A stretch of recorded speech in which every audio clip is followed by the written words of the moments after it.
Ah, Sí. sí, licenciada. Muchísimas gracias. También me pueden indicar si aparecen en Classroom todos los documentos que vamos a ver en lo que queda del mes. Sí, licenciada, están Sí, todos. licenciada. Ok, Sí, licenciada, gracias.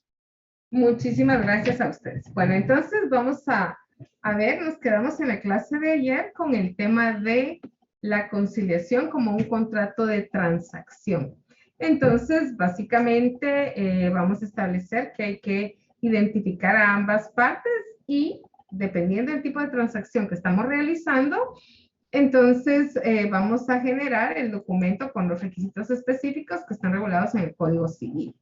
Pero veamos entonces ahorita un poquito y para eso sí voy a necesitar apoyo de ustedes. Hoy necesito apoyo por el tema de la garganta, así que quienes me quieren acompañar y recuérdense que también estamos tomando en cuenta el tema de la participación. Gracias, María José. Adelante. Buenas noches, licenciada. Bueno, empiezo a leer. Dice conciliación como contrato de transacción. Dice la conciliación como método alternativo de resolución de conflictos, considerado también como el acto jurídico e instrumento por medio del cual las personas en conflicto, sin haber iniciado un proceso o incluso en el transcurso del mismo, deciden someterse a un trámite conciliatorio para llegar a un convenio.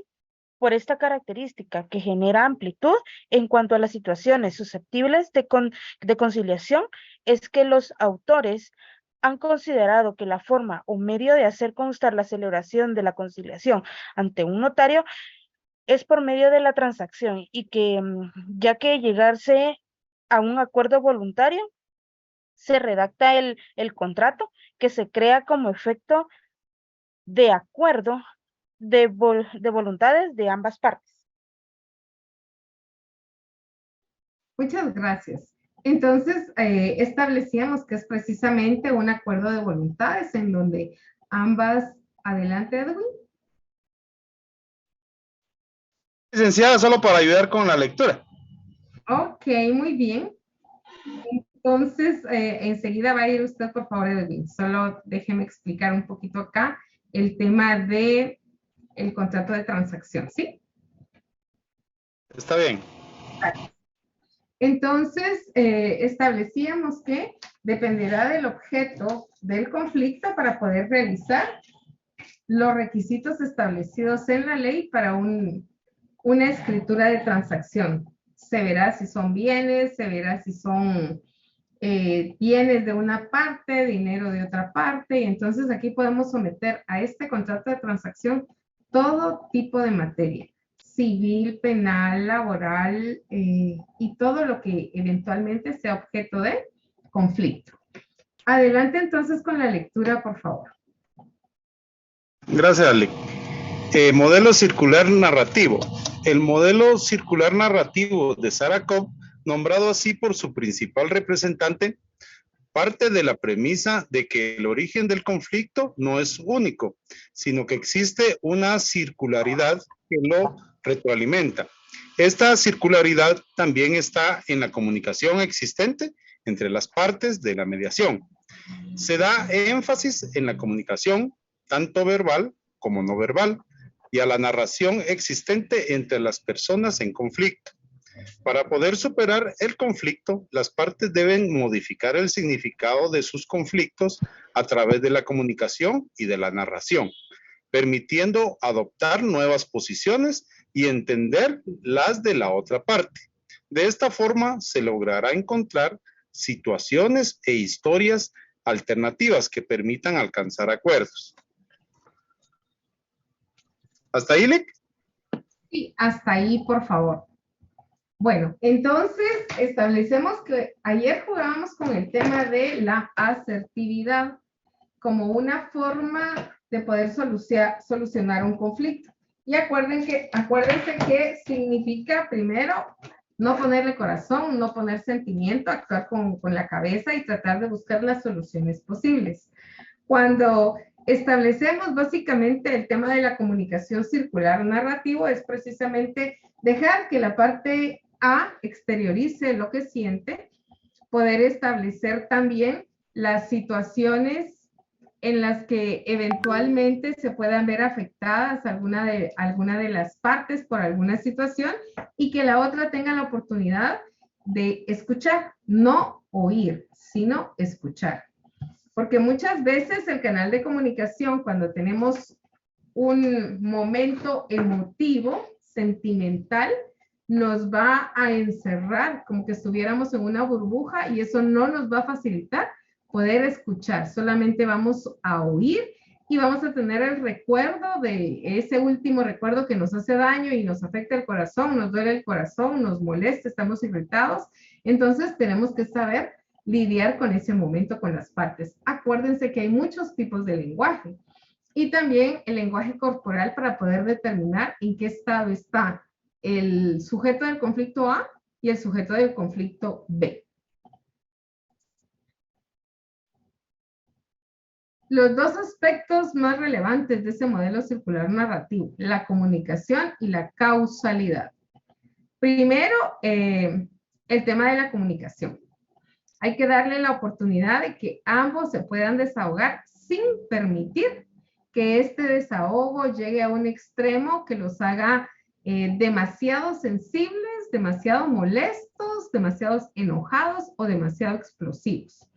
Entonces hay que tener mucho cuidado de cuándo pausar, cuándo interrumpir y decir, bueno, considero que es momento de que puedan tomar un poco de agua y puedan respirar un poquito, fulanito me acompaña o sutanita me acompaña y entonces ustedes tienen que tener lista, por ejemplo, otro espacio físico en donde esta persona pueda retomar nuevo aire, porque la situación se está volviendo muy asfixiante.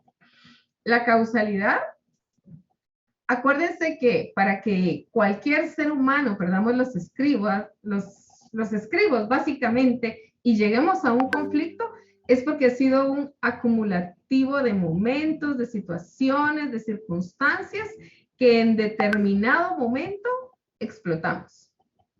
Entonces, si no aprendemos a comunicarnos y a que el conflicto, antes de que lleve a ese punto, poderlo establecer y poderlo negociar, se va a volver una guerra.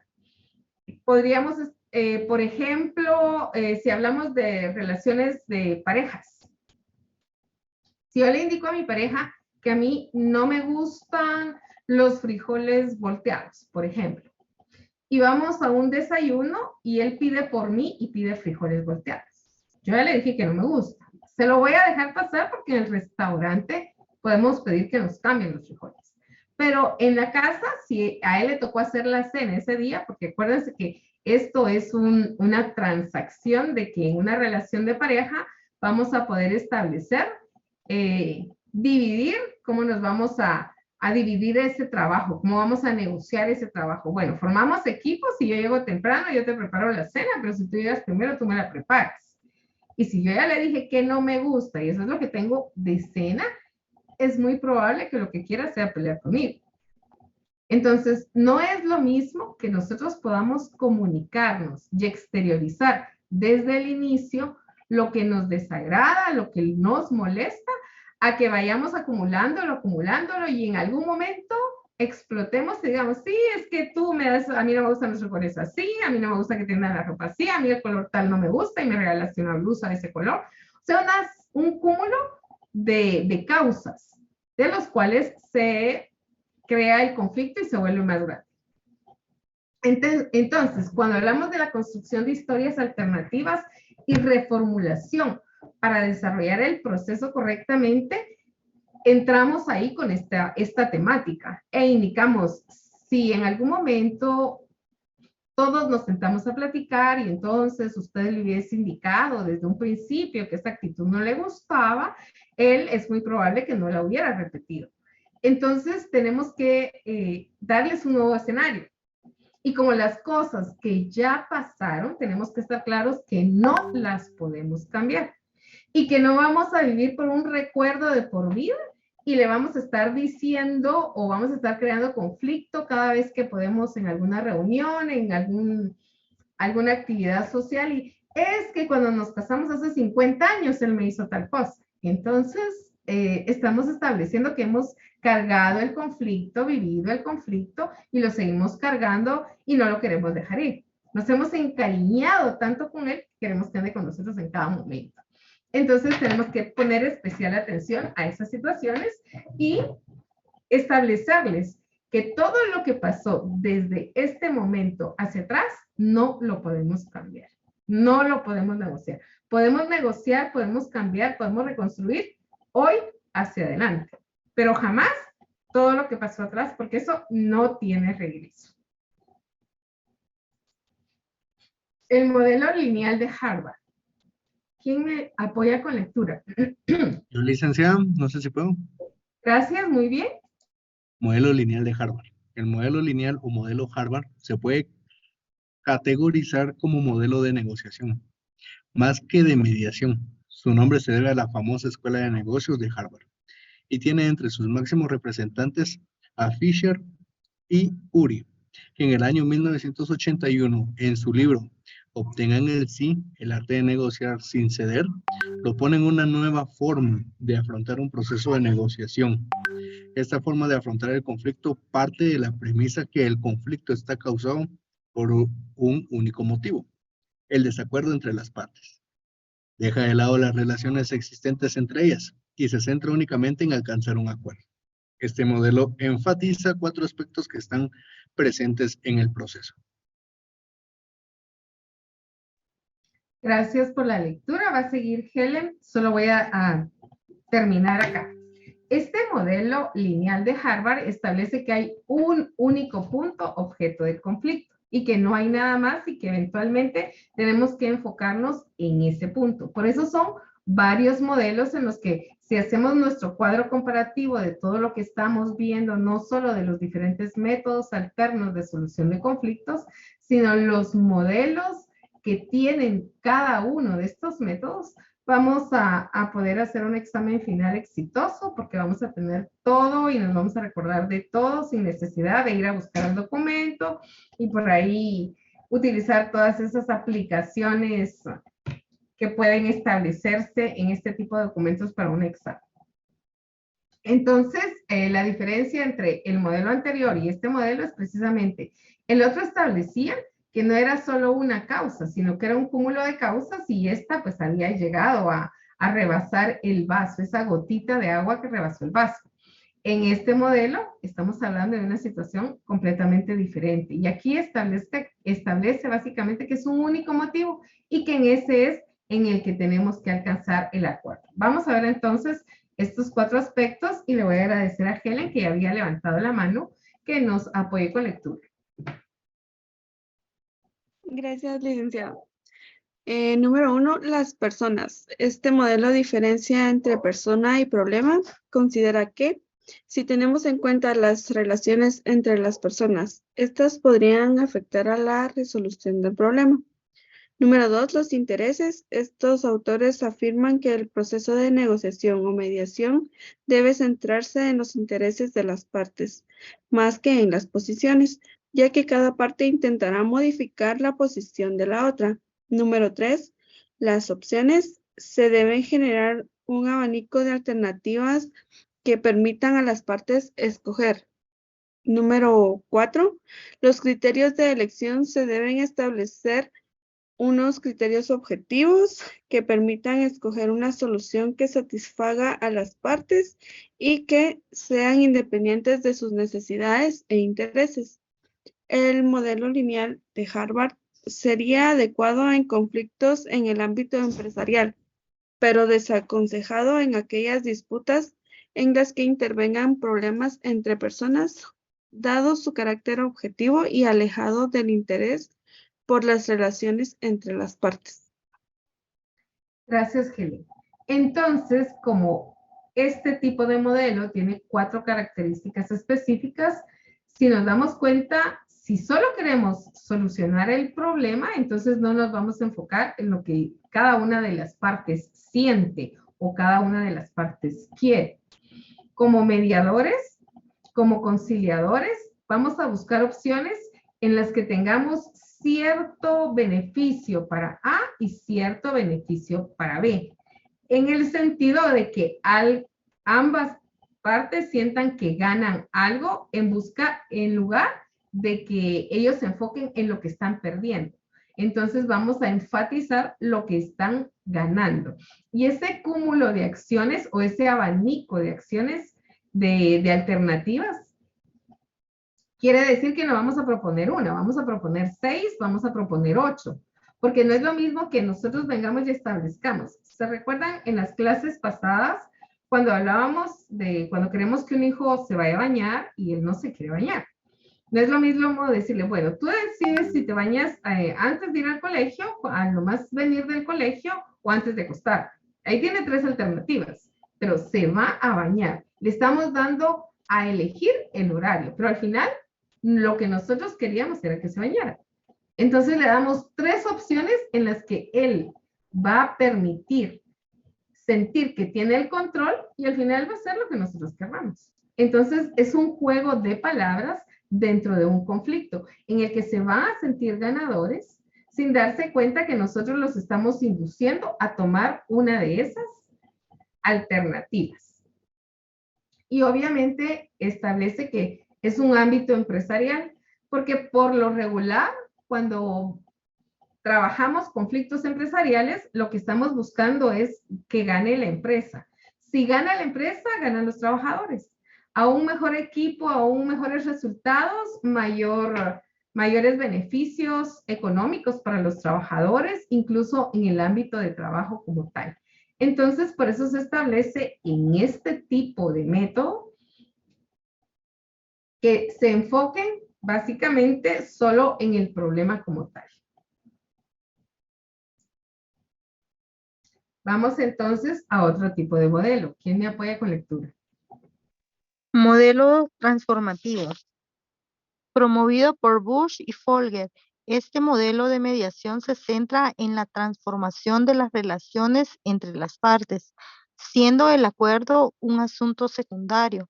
Pretende empoderar a las partes para que sean capaces de asumir el conflicto y su responsabilidad individual sobre él. Se centra en la mejora de las relaciones humanas, dejando en segundo plano la consecución de acuerdos, siendo la disputa una oportunidad de crecimiento y mejora en las relaciones entre las partes. Gracias, Cindy. Entonces, en este modelo transformativo no vamos a centrarnos específicamente en el conflicto. Vamos a indicar que las personas, que los seres humanos, que las personas con uso de razón, tratan de mejorar y ser mejores versiones de ellas mismas. En ese orden de ideas, al tratar yo de ser yo mejor conmigo misma, volviéndome empática con los demás, y si yo reconozco los defectos que yo tengo y encuentro qué es lo que tengo que moderar, cambiar, combatir de mí misma para ser mejor persona, para poder crecer más, para convertirme en una persona asertiva, entonces ellos mismos van a buscar la solución del problema porque van a reconocer en dónde están fallando en relación al conflicto.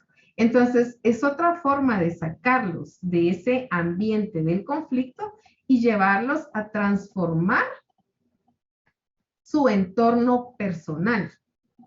Poder determinar, bueno, cualquier persona, cuando pide discernimiento, que la sabiduría, la experiencia se ha demostrado. Y entonces acá, precisamente, el tema de la experiencia.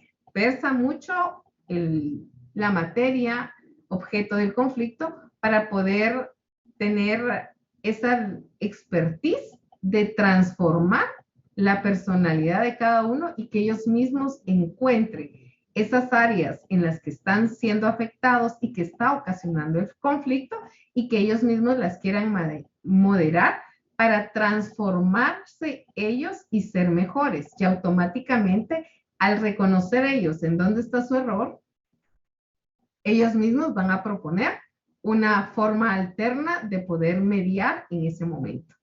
Y es increíble cómo ustedes se van a dar cuenta que si hablamos de relaciones de pareja, por ahí divorcios, separaciones, etcétera, hasta se piden perdón, salen las lágrimas, recuerdan los buenos momentos, firman todo de común acuerdo y salen a celebrar que lograron volver a comunicarse como lo hicieron alguna vez en su vida. Entonces nos damos cuenta que podemos manejar estas situaciones.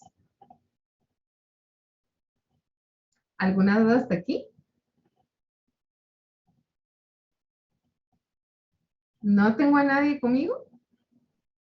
Está claro, licenciada, gracias. Está claro, licenciada, gracias. Todo claro, Liz. Gracias ahorita. Vamos a seguir entonces con esos aspectos que vamos a destacar en este modelo transformativo. Y para eso quisiera saber si tengo a alguien que me pueda apoyar con lectura. ¿Puedo leer, Yolanda?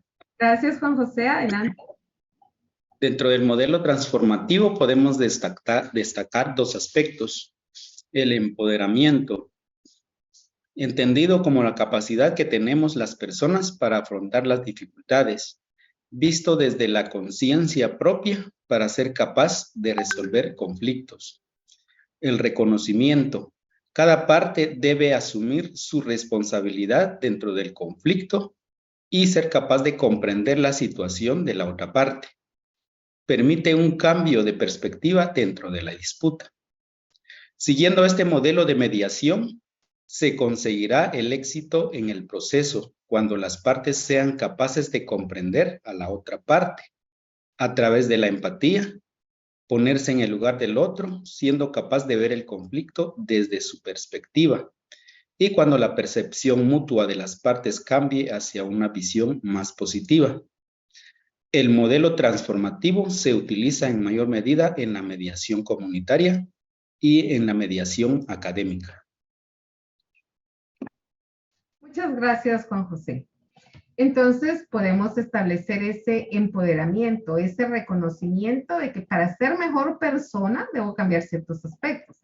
Y si cambio estos aspectos, entonces mi yo actual no actuaría de esta forma, sino cambiaría estas acciones, estas actitudes para tomar otras más positivas. El reconocimiento, el poder reconocer y colocarnos frente al espejo y analizarnos nosotros mismos y establecer, bueno, sí, reconozco que fue mi error. No debí de hacer esto, debí de actuar de esta otra forma, porque ahora me doy cuenta que si yo hubiese estado en su lugar, posiblemente hubiera hecho otro tipo de situaciones todavía más conflictivas.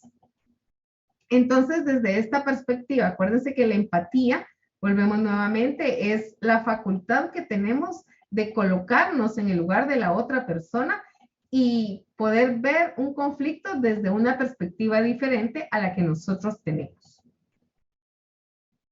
Establece que se utiliza en mayor medida en las mediaciones comunitarias. Estamos hablando, cuando hablamos de comunidad, desde casa hasta la comunidad, hasta el municipio, hasta el grupo al que pertenecemos, hasta el gremio al que pertenecemos, etcétera.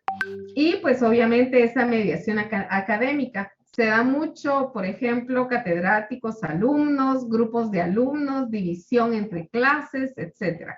Entonces, este tipo de modelo transformativo ayuda precisamente en esas conciliaciones a ese nivel. Pero si nosotros aprendemos, podemos empezar a manejar todos estos tipos de negociaciones desde casa.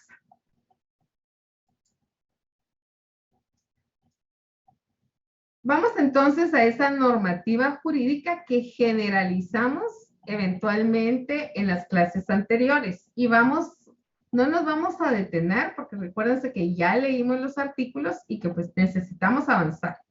Teníamos el artículo 97 del Código Procesal Civil y Mercantil, estableciendo que en el juicio ordinario de oficio, hablamos que de oficio será el juez quien lo establezca, o a instancia de parte, aquí estamos hablando del demandante y el demandado, pueden solicitar la conciliación.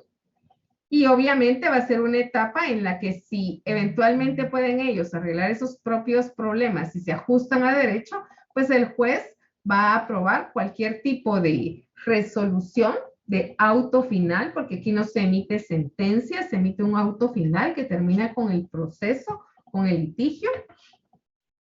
Y si se se ajusta a derecho, pues el juez lo va a aprobar. Y si no, va a buscar la forma de que el acuerdo quede ajustado a derecho. En el juicio oral está en el artículo 203. En el artículo 428 establece básicamente lo que es la junta conciliatoria. En el Código de Trabajo tenemos el artículo 340 y 344. En el procesal penal, el 25 quater, el 477, en los delitos de acción privada que acordamos y analizamos también en clases anteriores, que eran precisamente esos delitos en los que se necesita por fuerza la denuncia de la persona que salió perjudicada en este tipo de acción delictiva, y por aquí los delitos del honor tienen mucho énfasis. Ahora vamos a las funciones y perfil de los conciliadores, lo que ustedes deben de manejar, lo que ustedes deben de saber, y que de hecho hemos venido enfocando aspectos muy importantes. ¿Alguien con la lectura, por favor? Se nos acabaron nuestros chicos de apoyo. Funciones Cindy, y, adelante. funciones y perfil del conciliador. Conocimientos generales legales. Conoce y comprende la normativa vigente, así como la conciliación en cada materia. Orienta al logro de acuerdos que den por terminado el conflicto entre las partes, sujetándose a la normativa jurídica. Aplica las más amplias facultades de dirección de la audiencia. Selecciona la norma jurídica aplicable a un caso concreto. Comprende y aplica los diversos métodos de interpretación de la norma jurídica con respectivo de género y respeta de los derechos humanos. Conoce sobre aspectos legales donde necesariamente debe emplazarse terminología jurídica. Aplica criterios jurídicos como elementos sustantivos para facilitar la solución de las controversias que se presenten. Observa el marco legal de forma imparcial, generando acuerdo apegado a derecho. Cuenta con fundamento jurídico imparcial y profesional para contribuir a la solución justa de la controversia y evitar acuerdos contrarios a la moral y al derecho. Se cerciora que las partes conozcan sus derechos y que no exista una renuncia de estos. Muchas gracias, Cindy. Entonces, recuerdan que hablábamos del término de alimentos. Si nosotros nos vamos al artículo 278 del Código Civil, a ver, Carlos Álvarez, no sé si tenemos por ahí el Código Civil que nos apoye con el artículo 278. Solo que me den chance de traer. Ok, ¿alguien por ahí tiene el artículo 278 del Código Civil?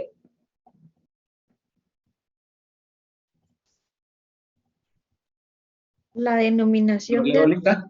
Gracias. Ya nos está leyendo de la compañera Juan José. La próxima es usted. Carlos, apagamos el micrófono, por favor.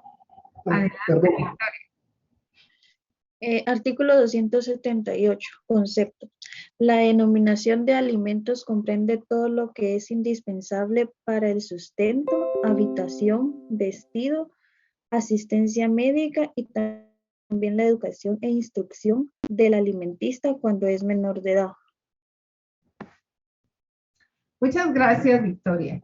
Entonces podemos establecer que cualquier persona que no sea conocedora de derecho, que no sepa los términos legales, cuando eventualmente dicen fijación de pensión alimenticia, dice, para comida quieren tanto, y entonces por ahí viene aquel alboroto. Pero entonces lo primero que debería de hacer un conciliador es tener a la mano esa normativa vigente, en este caso Código Civil, poder ir a la denominación del concepto de alimentos, indicarle que no es un invento, en este caso del conciliador, es algo que tenemos plasmado en la ley, y que cuando la ley establece alimentos, está involucrando todo lo que es indispensable: comida, habitación, vestido, medicinas, o sea, salud, educación, cuando es menor de edad. Incluso más adelante, en todo ese apartado de los alimentos entre parientes, establecen estas reglas de quién los debe dar, en qué proporción, las circunstancias de que la pensión alimenticia no es retroactiva. Hay personas que eventualmente dicen, desde hace 3 años no me ha dado nada, pero mi hijo quisiera que me lo actualizara y desde hace 3 años me pague. Imposible. La misma ley establece que los alimentos van a ser fijados desde el momento en que se soliciten. Entonces, si yo no conozco la normativa, si yo no me esfuerzo por ir conociendo todas estas instituciones de derecho en las que quiero figurar como conciliador, entonces, si me voy a dedicar solo a familia, pues entonces leeré solo la normativa vigente en relación a familia. Pero tienen que ponerse a pensar que un abogado sabe leyes, y las leyes implican todas las materias, que ustedes no están para penal, para civil, para administrativo, ustedes están para todo el derecho guatemalteco, para eso los está preparando la universidad. Entonces, no podrían atender ignorancia de la ley, porque saben muy bien que la ley del organismo judicial establece que nadie puede alegar ignorancia de la ley. Y si se lo exige a un simple ciudadano, no digamos a un profesional de derecho. Entonces, obviamente también el conocer la materia. No voy a aplicar yo el Código Civil en un conflicto de materia penal, por ejemplo. No voy a establecer yo en el Código Penal un conflicto que es de materia laboral. Entonces, debemos conocer esa normativa vigente en todas las áreas. Y tenemos también esta característica específica que eventualmente vamos a encontrar, que es la imparcialidad. El hecho de que cuando yo soy conciliador, no soy abogado. El abogado se debe a la parte que representa y busca los intereses solamente de la parte que representa. Y ahí no es objetivo ni es imparcial. Ahí es parcial porque le están pagando porque represente una de las partes. Pero cuando hablamos de conciliadores, de negociadores, de cualquier función que realice como tercero dentro de un método alterno de solución de conflictos, debe ser imparcial. Si no es imparcial, entonces actúe como abogado y establezca que usted no tiene la capacidad de ser imparcial. Entonces tenemos que aprender a cambiar el chip de nuestra mente cuando somos abogados, cuando somos notarios, cuando somos conciliadores. Porque las 3 figuras y los 3 chips de trabajo son completamente diferentes. ¿Hasta aquí no hay dudas? No, licenciada. No, Linda. Ok, muchas gracias. Vamos entonces, aquí establece quién es el conciliador en la imagen. Una persona capacitada en conciliación, acreditada por el MINJUS, quien desarrolla su función de manera neutral e imparcial y facilita la comunicación entre las partes. Obviamente establecemos que en MINJUS es un ministerio de justicia que no está aquí en Guatemala, pero que me encanta hacer uso de este tipo de figuras porque nos ilustra que el derecho es un derecho comparado y la conciliación se aplica en Guatemala y en el mundo entero y que va a estar dentro de esa normativa, dentro de esas leyes de cada país y que si usted se quiere internacionalizar y ser un conciliador a nivel centroamericano, va a conocer las leyes centroamericanas de cada país para poder establecer. Obviamente, esto le da una categoría completamente diferente. La oportunidad de viajar eventualmente a Centroamérica. Allá usted, si quiere ser a nivel América, a nivel mundial, si por ahí aprende varios idiomas y se certifica en cada uno de los países y continentes específicos. Vamos entonces al análisis y la resolución de controversias. Carlos, vamos a pedirle favor que nos apoye con lectura. Con mucho gusto. Dice, análisis y resolución de controversias. Analiza las propuestas de las partes. revisando que los acuerdos entre ellas se apeguen a la legislación aplicable. Orienta a que las propuestas de soluciones a las controversias entre las partes se adecúen al marco legal, generando confianza entre ellas. Analiza con detalle los hechos, circunstancias y significados de un problema o situación compleja, ponderando los elementos importantes para llegar a conclusiones y o soluciones justas en los asuntos que deben conciliarse. Plantea alternativas de solución justas y equitativas, exhortando a las partes para llegar a un arreglo conciliatorio, con el fin de dar por concluida la controversia mediante la celebración de un convenio, el cual surtirá plenos efectos jurídicos. Se preparará con toda la información de utilidad respecto de la problemática a conciliar. Carlos, si yo le indicara y le solicitara que me explique con sus palabras lo que acaba de leer, ¿qué me diría? Bueno, lo que sucede acá es que efectivamente, por lo que yo comprendo de esta diapositiva, es que la persona que tenga que hacer las veces de conciliador no necesariamente va a llegar simple y sencillamente a hablar con las personas, sino que tiene que efectivamente llevar una propuesta analizada para que efectivamente cuando se comience a hablar y tratar de llegar a un consenso o un acuerdo con las partes, este sea el más beneficioso desde mi particular punto de vista para ambos, ya que si voy a ser el conciliador, efectivamente tendría que velar porque efectivamente se llegue a un consenso donde las dos partes sean efectivamente beneficiadas.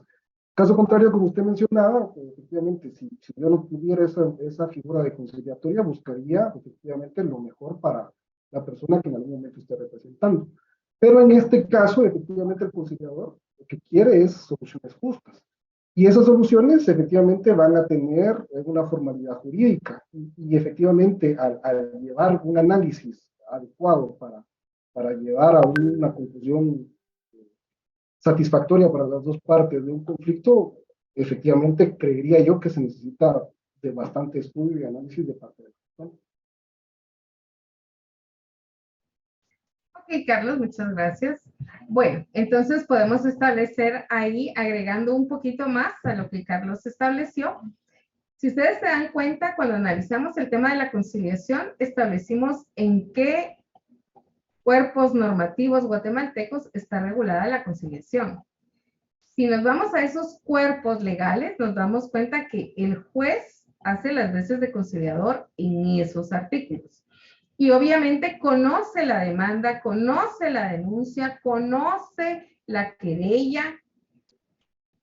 Y de esta manera, él puede tener una idea previa a lo que sucedió para poder buscar un arreglo eventual.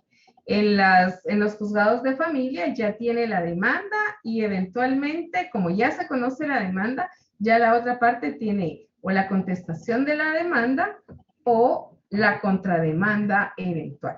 Entonces, también debemos documentarnos y saber cuál es la realidad. Lamentablemente, nosotros no podemos certificar que lo que me contó A y lo que me contó B sea la realidad. Y los medios de prueba, porque aquí son los documentos, lo que el derecho llama, para poder determinar. Yo quiero acreditar que no, que él se fue con otra mujer y quiero que esa sea una causal de divorcio o de infidelidad, tengo que documentar la infidelidad. De lo contrario, por suposiciones, por hechos, por imaginaciones, porque dicen, que dijo, y por ahí un testigo, sí, a mí me contaron que él andaba con una vecina, con una mujer. No, estos son testigos de oídas. Y esto va a hacer que no pueda ser tomado en cuenta. Entonces tenemos que ser muy objetivos al analizar esos medios de prueba y cuáles sí nos sirven y cuáles no nos sirven para la negociación como tal. Vamos entonces a lo que es la gestión en el conflicto. ¿Qué es lo que vamos a establecer de alguna manera en este conflicto? ¿Alguien, por favor, con apoyo de lectura? Gestión del conflicto. Identifica las causas y factores de un conflicto de manera clara, haciendo evidentes los intereses de cada una de las partes para tratar de llegar a soluciones mutuamente beneficiosas. Segundo, resuelve eficazmente los conflictos que puedan afectar la relación entre las partes. Tercero, asegura un acuerdo satisfactorio para las partes que no sea contrario a sus derechos. Cuarto, entiende las expectativas e intereses de cada una de las partes en conflicto. Quinto, resuelven con sensibilidad y firmeza las situaciones donde se manifiestan emociones y posiciones personales por la particularidad del conflicto. Sexto, es objetivo e imparcial en las situaciones conflictivas que plantean las partes sin dejar influenciar por las mismas. Gracias por el apoyo. Entonces, aquí tenemos que identificar cuáles son los intereses de cada uno para que en la solución del conflicto, en la propuesta del arreglo de este conflicto, quede bien con A y quede bien con B. Otra de las situaciones importantes es básicamente que en ese acuerdo ambas personas involucradas en el conflicto sientan nuevamente lo que hemos hablado en clases anteriores, ganar, ganar. En lugar de enfocarnos en la pérdida, nos vamos a enfocar en ganar. Y el tema de la imparcialidad, que sigue siendo importantísimo y que es algo que podríamos decir es prioritario para cualquier conciliador, dentro de la gestión del conflicto. Vamos ahora a todas esas habilidades que también debemos de tener. Por favor, ¿alguien que me quiera apoyar con lectura? A ver, Daphne. Sí, gusta, ya, licenciada. Gracias, Catherine. Gracias, Catherine. A usted, por favor. Comprensión lectora. Comprende el significado de un término o expresión jurídica. Interpreta una expresión gramatical relacionada con información referida con antelación en el propio texto. Reconstruye las intenciones, motivaciones u opiniones de personajes o autores presentes en un texto y muestra conclusiones a partir de las relaciones lógicas explícitas o implícitas en un texto. Conjunta las ideas principales de uno o varios textos bajo una organización coherente. Reconoce las ideas principales de un texto expresadas en paráfrasis o a través de reorganizar la información.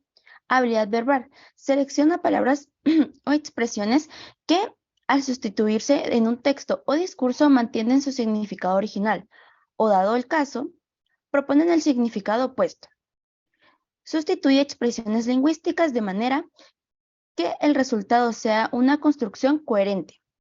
Facilita el diálogo entre las personas, permitiendo que se expresen con libertad y se escuchen con respeto. Redacta textos de forma ordenada, coherente y con el uso del lenguaje adecuado para alcanzar una comunicación efectiva. Gracias, Catherine. Entonces, podemos establecer cómo el tema de la comprensión lectora, de la reconstrucción de esas motivaciones, de esas opiniones y de esa habilidad verbal. Si en este momento yo les coloco un audio en donde está un niño llorando y llorando y llorando y llorando, y de repente el niño deja de llorar. Y escucho dos comentarios. A me dice, el niño se cayó. Y B me dice, el niño se cayó. Pero resulta que cuando yo le digo a A que me explique, me dice, el niño se ha de haber caído de la cama y por eso dejó de llorar. Y B me dice, se cayó porque se quedó dormido. Entonces nos damos cuenta como una palabra dentro de un mismo contexto eventualmente puede reconstruirse de una forma diferente. Entonces hay necesidad de sustituir el texto para poder establecer cuál era el mensaje. Y por eso la comunicación tan importante. Entonces, esa habilidad. Adelante, Johanna.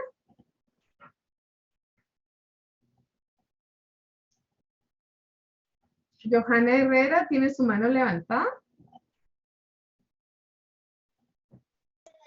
Perdón, Eli, fue involuntario. Ok, bien. Bueno, vean, fue involuntario y entonces Johanna sigue con su mano levantada, pero fue por ahí algún teclazo eventualmente que pudo haber tenido en su computadora. Vamos entonces a ver lo que es la comunicación afectiva. Y en este caso no es afectiva, sino es efectiva. Afectiva va a ser la que eventualmente realicen las partes dentro del conflicto. Si hay respeto y si hemos logrado poder identificar esas circunstancias encontrando una posición asertiva para cada uno en relación al otro. Pero veamos qué es una comunicación entonces efectiva. Y vamos a, si no hay alguien que quiera leer. ¿Se escucha o no? Sí, sí se escucha, gracias. Sí, comunicación efectiva. Aplica las técnicas para la adecuada comunicación oral y escrita en la función conciliadora. Incluye técnicas de escucha activa. Aplica los principios y técnicas de oralidad adecuadas al proceso de conciliación en materia laboral. Aplica las técnicas de entrevista adecuadas al proceso de conciliación en materia laboral. Reconoce la comunicación no verbal. Transmite información, ideas y criterios claramente, tanto por escrito como oralmente a personas de diferentes niveles sociales, de formación o intereses. Maneja de manera adecuada su expresión corporal. Gracias, Jonathan. Entonces podemos determinar que va a ser comunicación efectiva en materia laboral cuando el conflicto se origine de esa misma materia. Va a ser obviamente aquí aplicado a materia civil, a materia mercantil, a materia de familia y básicamente a la materia objeto del conflicto. Entonces, cuando hablamos de los principios y técnicas de la oralidad, ¿quién recuerda algún principio y alguna técnica de la oralidad? ¿Ninguno? No hay ninguno, no puedo creerlo. ¿Qué dijo Lick? Principios y técnicas de la oralidad. ¿Ninguno recuerda ninguno? Ah, sí, imparcial. Muy bien. Vamos entonces, la expresión corporal, acuérdense que movimientos, formas de rigidez de la cara, poca sonrisa, eventualmente los labios son un aspecto determinante en cuanto a la expresión corporal. También si la persona no está relajada, si cruza las manos, está de alguna manera estableciendo o dando a entender que no está cómoda con la situación y que está colocando una barrera. Las manos tienen que estar sueltas, la boca debe estar relajada, no debe estar fruncida, no debe estar cerrada, como que nosotros cuando nos quieran dar una medicina que no nos guste, ¿verdad? Entonces, si estas expresiones corporales se manifiestan, básicamente el conciliador tiene que tener la oportunidad de relajarlos en un ambiente específico. Por eso es importante también el tema de los ambientes. Vamos con el tema de las actitudes y los valores que debe tener, en este caso el conciliador, y que debe aplicar a cada una de las partes. Por favor, apoyo con lectura, creo que sería la última que vamos a analizar. Actitudes y valores: imparcialidad, confiabilidad, objetividad, profesionalismo, respeto, responsabilidad, sensibilidad, paciencia, honradez, compromiso de superación profesional. Muchas gracias. La imparcialidad pues ya la manejamos muy bien a estas alturas y quisiera preguntarle a Emanuel, ¿qué es para él la imparcialidad? Si fuera una pregunta de examen, ¿alguien que quiera contestar? Adelante, Johanna. Ser imparcial es no ponerse de acuerdo en ninguna de las partes, sino escuchar a ambas y tomar uno una decisión o... Sí, una decisión. Ok, Johanna, muchas gracias. Pues sí, efectivamente, es básicamente guardar una postura en la que no se incline la balanza a ninguna de las partes, sino que se realice este tipo de intervención de una manera justa y equitativa, dándole a ambas partes la misma posibilidad de poder exteriorizar la forma en la que se sienten en relación al conflicto. La confiabilidad. ¿Quién me puede dar un concepto propio? No lo busquen en internet, no rebusquen. ¿Cómo determinan ustedes qué es la confiabilidad? Si ustedes tuvieran que ir con alguien, ¿cómo van a lograr sentirse confiados con esta persona? ¿Adolfo? Pienso yo que eso tiene que ver mucho con la moral de la persona, licenciada. Como coloquialmente se dice o se escucha, ojo de buen cubero, ¿verdad? Creo que usted o los compañeros podemos tener como que la percepción de una persona en su actuar, en su hablar y hasta en su presencia. No es por prejuicio, sino que eso es parte de la confiabilidad que inspira la persona a la que uno va a auxiliarse. Ok, muchas gracias. Cristina. Buenas noches, licenciada. Pues yo opino que la confiabilidad es como la confianza que le tiene usted a otra persona, en la cual ella no va a divulgar lo que le están comentando. Ok, muchas gracias. Estamos bien entonces ahí en confiabilidad y como bien indicaban ambos de los compañeros, esta se gana y se gana desde el momento en que yo como conciliadora abro la puerta y ellos ven en mí una persona segura, una persona conocedora del derecho, una persona en quien pueden confiar y quien le está dando la importancia a cada uno dentro del conflicto para lograr básicamente dentro de esa balanza una postura en la que ambos se sientan como ganar, ganar. La objetividad. ¿Alguien que me pueda hablar sobre la objetividad?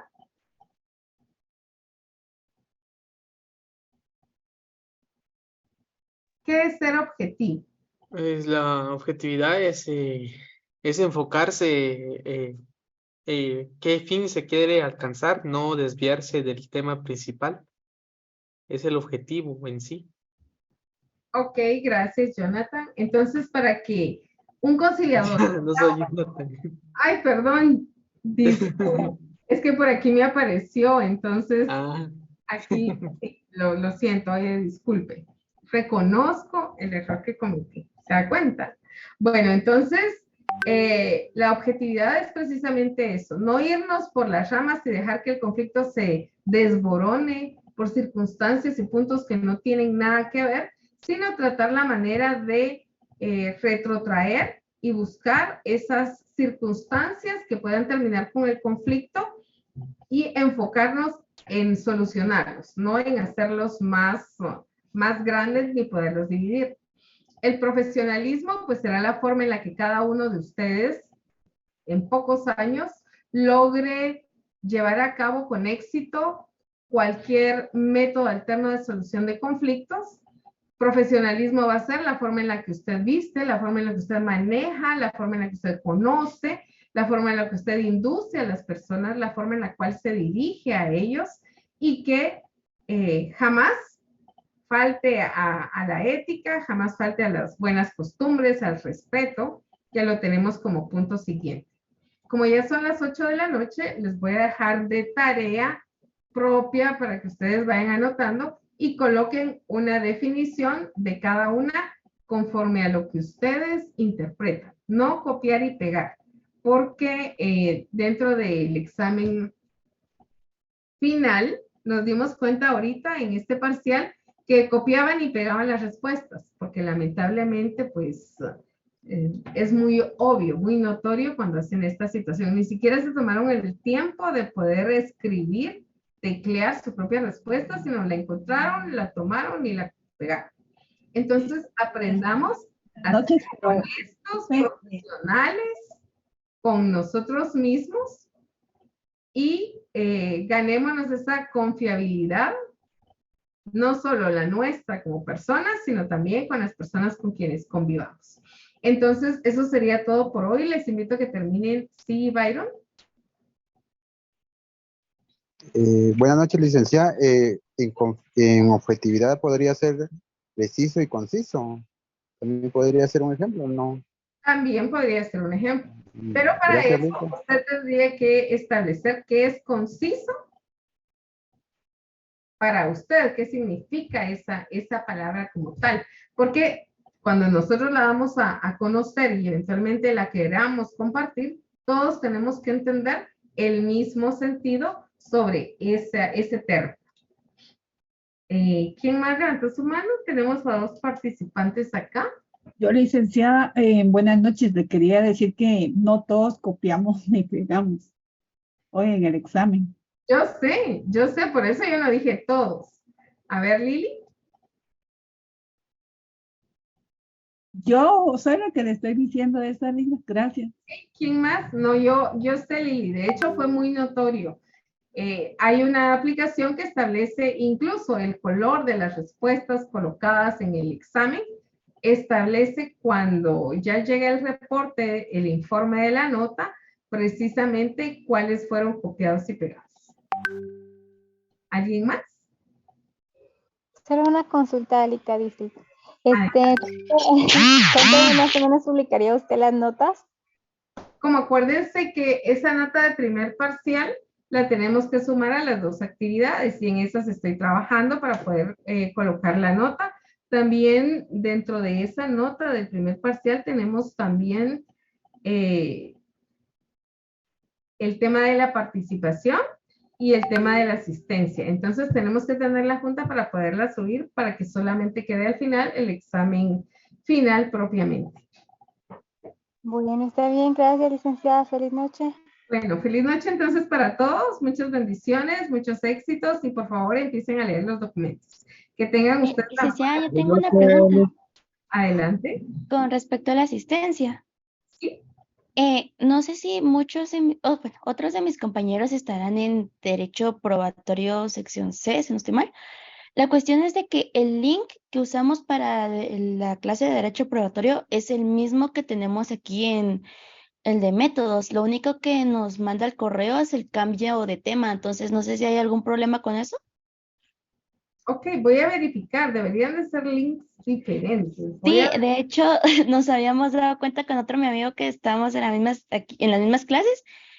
Y yo digo, no sé si habrá un problema o algo, pero sí, las asistencias son del mismo formulario, porque, por ejemplo, en medicina forense, aparece medicina forense, sección K, por ejemplo, que es la donde estoy yo. Ok, muy bien, gracias. Tenemos allá a Fernanda que nos va a dar la información que necesita. Hola, buenas noches. Fíjate que sí, creo que tuvieron ese problema, pero creo que es porque la persona que lo creó es el mismo, es el encargado de llevar el control de la asistencia en sí en general de todos los cursos de preespecialización y escuela, entonces, pero no hay problema porque sí me está cayendo los nombres de las personas. Aunque llegue el formulario 2 veces, pues sí me está llegando, entonces no hay problema porque yo lo tengo en el Excel. Siempre no se preocupen, vamos a hacer una solicitud a ver si podemos esto mejorarlo, aunque sean los días que faltan para terminar el curso. Así que para todo encontremos solución y que Dios les bendiga, que tengan una feliz noche y aprendan todas esas normas y esas actitudes y valores que deben de tener como mediadores iniciando en casa. Acuérdense que todo inicia en casa. Que tengan una feliz noche y unos dulces sueños al final y muchas bendiciones. Feliz noche a todos.